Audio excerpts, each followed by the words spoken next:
I'm Kelley Norton. I'm your AZ Realty lady, and I am here today to talk about new construction. I have had a lot of clients really interested in buying a new home now instead of resale. Both are very popular. As you know, our Phoenix market is super hot. But with people wanting to purchase new construction, I figured, you know what, I should come on here and give you pros and cons of new construction or building a new home. Hi, I'm Kelley Norton, your AZ Realty lady at EXP Realty. Count on me for all things Arizona real estate. All right, so for those of you who don't know me, I'm Kelley Norton, and I am known here as the AZ Realty lady, and I'm a Valley native and a real estate professional of over 20 years, and I help people relocate to or within the Phoenix and surrounding areas. So if you are looking to make a move, whether you're a buyer or a seller, please feel free to rely on my expertise to help you get through that and make it fun and exciting and a great move for you. So again, we're here to talk about new construction, the pros and the cons. So let's go ahead and dive right into this. So we'll start today with the cons. You know, there's so many exciting things about buying new construction, but I want to make sure that you know about the cons in 2022. Now, a lot of these cons wouldn't even have been in existence if we were talking about 5 years ago, 2 years ago, but a lot of these are now in play because of the limited inventory. Because of supply demand issues that we're having in today's life, really, with having it be difficult to get people to work, and that affects getting out supplies. So then people can't get the supplies for many things in life, but you have to think about a new construction that's happening as well. So one of the biggest issues is that supply demand. There's just not enough supplies being produced to be able to get these homes built. So a lot of these houses are closing or I should say getting ready to close, and they don't have shower doors. They don't have mirrors. Some of the appliances aren't ready and aren't delivered. There's things that are missing. And sometimes that's like one cabinet door that wasn't right, so they went to replace it, but now they have to wait 5 months for the cabinet door. So something to keep in mind for sure. I mean, my husband, he's an appraiser, so he has to go out a lot of times, a couple different times towards the end of a build to check to make sure that a shower door is on, to make sure that the home is actually completed. So something to keep in mind is that these shortages are actually causing the delay in build time. So this goes right into another con, which is the build time. So when you're building a new construction, it used to be that your home could be ready in 4 to 6 months. And you could pick like we call them here spec homes or inventory homes. And those are homes that are either already started or already finished and waiting for you to just sign the contract, do a normal escrow, and be moved in within 30 days or a couple months. Now, there's very few of those available. Occasionally they'll come up if somebody can't qualify. But one of the big issues is not having any of that. So you have this big build time. So 12 to 18 months is what you can expect, and some are even longer, but 12 to 18 month build time for most new constructions in the Phoenix area. And this will include all of your cities that I'm talking about in my videos. So Mesa, Gilbert, Chandler, Buckeye, Surprise, your Estrella Mountain Ranch. I mean, all of these are going to be kind of following suit with that 12 to 18 month build time. So keep that in mind when you're going to need to put your home on the market and you're trying to make your move. A lot of people will want to schedule with me like 2 months before their move to come and look at new builds. But if you know that your move is going to be, say, in like a year or even 2 years, you might want to think about scheduling an appointment with me much sooner than 2 months in advance of your move. Because if you're looking for new construction, you're going to have some time to wait for that home to be ready for you. So, and rentals here, I mean, a lot of people will say, okay, well, I'll just rent for a year, and you can definitely do that. But if it's a 12-month build and by the time you sell your home, you need 6 to 9 months to rent. Most places are a 12-month rental. So keep that in mind. Most places are a full 12-month rental. So you might have to pay a few months rent in addition to your mortgage to get you to the end of that lease, to keep you from actually breaking a lease if you did have to rent something. So build time, definitely a concern. Another one is selling your home. So if you have to sell your home and come up with the deposit, or I should say down payment, in order to qualify for the next home, and you have to sell your home to do it, most builders in the Valley are requiring you to sell that home within 60 to 90 days. So how does this become a problem for you? Well, if your home's not ready, your new one for 12 months to 18 months, and you have to have your home sold within 60 to 90 days, you're gonna have to move twice. Some people, you just have to do that. Other times, we can actually find a buyer that's gonna let you rent your home back for that 6 months to a year. So there's oftentimes ways that we can get around it, but I want you to be very aware of your timelines. So most builders are going to require you to have that home under contract, sold, completely done 60 to 90 days after you sign your contract on the new build. Now, there's some builders, more luxury price points, where they're okay with it. They don't need you to. But if you have questions about it, of course, let me know. And if it's a specific builder or a specific community, I have contacts at all these different communities, and I certainly can answer those questions for you. Now, another con is definitely going to be more money up front. See, when you buy a resale home, you have to do an earnest money up front, which is typically 1% of your purchase price. So if you're buying a $700,000 home, then most people do $7,000 to $10,000 for that earnest money, and that gets written as a check or a wire transfer, goes to the title company, and then you use it towards your closing cost or down payment at the very end.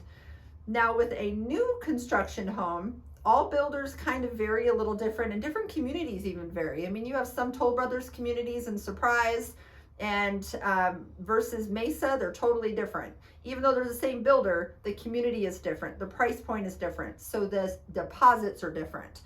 So on average, you're going to be looking at putting down an earnest money. The earnest money check on average, I would say, is going to be probably $5,000, but it can go up or down depending on the community. Now, the other thing that you want to remember is that when you're building a brand new home, you're going to the design center. You're picking the designs, everything, the flooring, the cabinets, the countertops, where you want light pre-wires, everything. In some of these communities, they want a percentage of whatever upgrades you do, period. So oftentimes that can be 10 to 20% of your upgrades. If you upgrade the home $80,000, if you do the math, 10 to 20% you might have to put up front. Other communities will only make you pay a percentage or any amount towards your upgrades if you exceed what they feel is typical. So if they feel that most people upgrade the homes 10 to 15% and you're upgrading it, another 5 to 10%, most of the time they make you come in with that full difference. So let's say, we'll use easy numbers. Let's say most people upgrade 10%. And so they tell you, well, if you upgrade your home more than 10%, then you have to pay that cash. So if your upgrades are 14%, you're going to pay 4% difference cash up front as an additional deposit. So at that appointment. Now, your design center appointment can be anywhere from 3 to 6 months after your contract. It just depends. But you'll have a few months to gather up the rest of those funds from contract signing. But just be aware that you do have that option, or you do have that to consider, that you're going to have more funds that you need to come up with. It's not going to be as inexpensive on deposits as it is if you buy a resale home.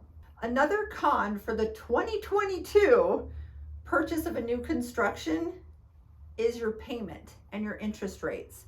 Guys, the interest rates are only going up right now, so you have to keep that in mind. What you get qualified for today is almost certainly not going to be the same payment in 12 to 18 months from now. So keep that in mind. we are having the interest rates go up. So if the interest rates go up 1 point, look out. You're going to have a much different monthly payment than what you expected. And we are seeing where even right now in January 2022, where people who've been in contract for over a year, they qualified based on these interest rates that were really low, high 2%. Now being high 3%, they're no longer qualifying for their new home. So instead of purchasing and going to your very top of payment that you're comfortable with, you might want to adjust for that and just kind of be a little bit lower and take into account that the interest rate might be quite a bit higher. We don't know for sure, but you know what, with the inflation, the way that it is, the rates really can only go up, and that's the projections. We've seen them already go up so far this month. So please make sure that you keep that in mind, that your payment you have been quoted for today will most likely be much higher than what you're going to close on. So take that into account, because remember, you have earnest money down. This isn't money that they go, oh gosh, here, I'll hand it back to you. No, they're going to keep your money and be like, great, we'll sell it to the next guy. They're not going to give you a chance. They're in the business of getting this home sold and closed once it's ready. So they will immediately try and find someone else to purchase it if you can't. So keep in mind, if you have 40 grand that's down, it's gone. If you can't qualify, most of the time when you get that far down the road with new construction, they're going to take that earnest money. In resale, if you don't qualify at the very end, you can get your earnest money back, but not for not locking your interest rate. So keep that in mind. You can't cancel even in a resale if you fail to lock your interest rate after the inspection period. So if the interest rate is a material issue for you qualifying, you better lock it during your inspection period on a resale. I know I'm jumping a little bit around, but I want to make sure that you're really clear here if you're trying to decide between a resale and a new construction. So neither one has a fail-safe for you if the interest rates go up, but on a resale, you can lock it during the inspection period. You have a much smaller window of closing. It's 30 to 45 days. New build, it's 12 to 18 months for closing. So you can't really lock your rate that far in advance. You can usually lock it, 45 days, 60 days, but you're paying for that lock that's anything beyond 30 days. So I hope that makes sense for you. Now, another con with buying new construction is that their contract is very tipped towards protecting the seller. This is not like your resale contract where it's trying to be pretty neutral and be equal to buyers and sellers. This is definitely tipped towards protecting that builder. And I'll show an addendum here. And this is an addendum in one of the builders here in town, but I can tell you most of them have an addendum just like this. And it is saying that the builder can basically cancel for any reason and you forfeit your earnest money. So just keep that in mind. Now, I know a lot of people go, oh my God, I'm not going to buy a new build. This is going to scare me. This is in pretty much all of the contracts, majority of them, something very similar to this. If they're unwilling or unable to finish your home, keyword I think there is unwilling, for any reason, you got to be careful, because I always tell people, be careful with your inspections, that you get them, definitely get your inspections. But if they put in the wrong finish, maybe in a shower, or they put in something different, back a couple years ago, we could push on them, and we could definitely get that fixed for you. Now, they could potentially do that. Now, you can get an attorney, you can do all of that, but I'm just telling you, this is what the contract states. So they have the ability to cancel on you if you piss them off. So I'm just telling you, keep that in mind. So it's always something you want to keep in the back of your mind. Can I live with it? Can I deal with it? They couldn't get this shower. Now I have to have this shower. So, they couldn't do this door. Now I need to do this door. Their goal is to get that house finished, get it off their books. Once they've started it, they want to get rid of it. So they're going to finish the home with whatever they can find, if they can find something. So if you're not okay with it, they can go ahead and sell it to someone else. And guess what? They'll probably make a lot more off of it by selling it to someone else than what you were under contract for back a year ago. So just remember that when when it comes to inspecting and fine-tooth combing things. And I'm not saying don't do that. You definitely want to, because if you have a major defect that the builder messed up on, you don't want to buy the home unless they're going to fix it. But I'm just talking about little cosmetic type things. Maybe they didn't put in a maybe they didn't put in like a coach light pre-wire or something, and it's something that hopefully we can get them to do afterwards. But if they won't do it, me personally, if I was under contract on a new build and they forgot to do a pre-wire, I would probably be okay with closing on it and seeing if I can get the builder to do it, maybe with the registrar contractor or something afterwards. So just something to think about. Now, even with all those scary things and the cons that we have in 2022 and the addendums that are in the builder contracts, would I build a home in today's market? Heck yeah, I would. So don't let it fully scare you. Just be prepared for it and have an understanding of timelines and what it's really like when you're building that new home. Okay, so now for the fun part. The pros. Okay, so the number one pro, you get to pick all of the goodies inside the house. So you aren't worrying about fixing somebody else's disaster or their personal taste and spending the money to rip it out and then install your own finishes. You get to pick your own, which is so exciting. I always love it. My clients will oftentimes invite me to go to the design center with them, and it's so fun. And it's your chance to really create your own masterpiece, create your own home where you love everything about it. So the other nice thing is that not only you be able to pick all of your finishes, you know, all of your tile, your hardware, everything, you even get to pick the paint colors on the outside. They usually give you a couple to choose from. They usually have exterior finishes, so sometimes there's Craftsman, there's Farmhouse, and you can pick what finishes you want based on what packages they sell, you know, what they offer, I guess. The other thing too is that there's changes you can make in the floor plan.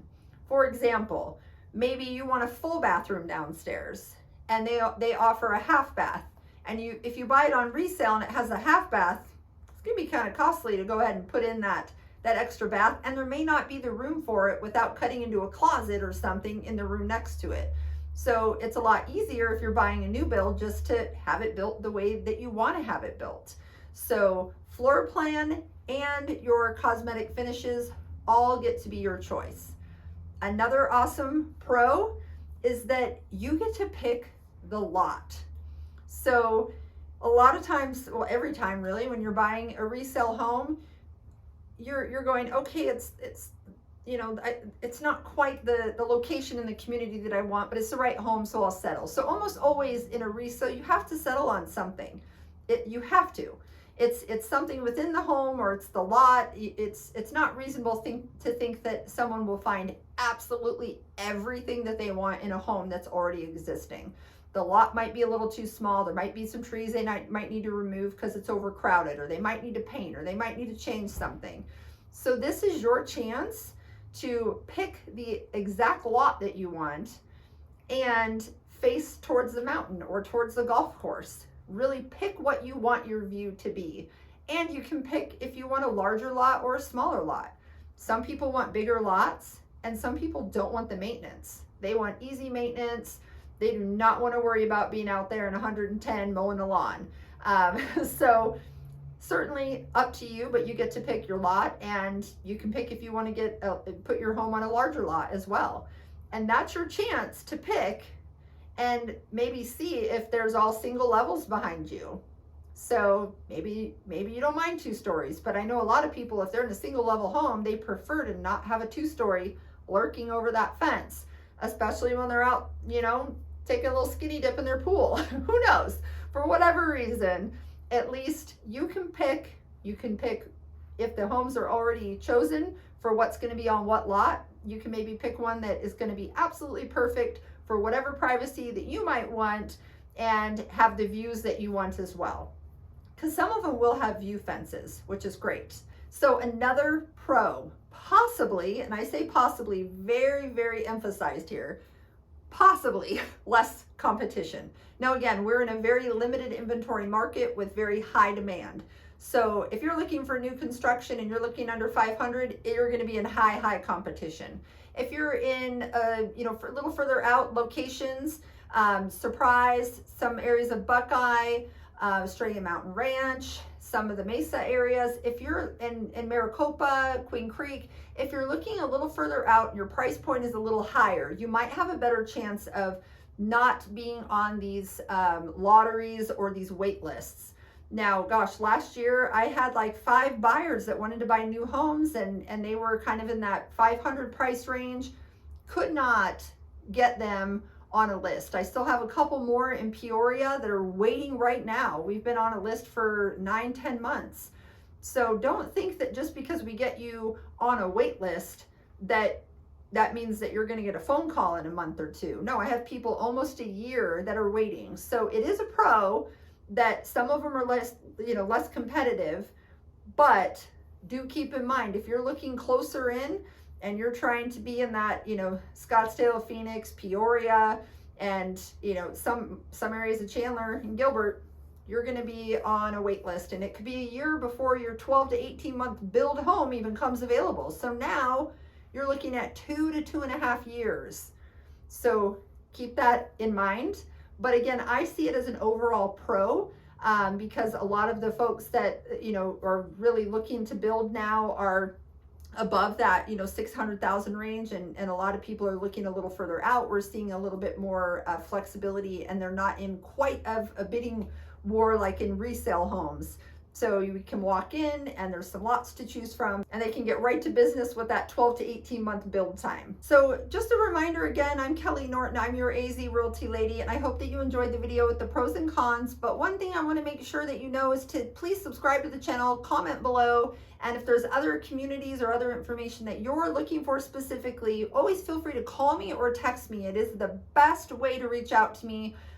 You can try an email, but I'm telling you, text and calling me, I'm going to reply right away or answer my phone most of the time if I'm not shooting a video like this or with a client. So and with new construction in Arizona, you do have to be with your realtor on your first visit to the community. So even to look at model homes. So make sure that you call me, and I can actually take a lot of the stress out of it for you by picking the communities that are going to be a good fit for you, that are going to have the right lot size, that are going to be the right finishes that you're looking for, and the right price point. If you get in the car and you start driving around and going into new builds, you're gonna find models, of course, that you like, but they might not be in your price range. They might have these 20-month build times, and you might need something in the next 12 months. So please let me be the person that's going to help make this a really smooth move for you, and feel free to call me or text me. Thank you so much. Have an awesome day.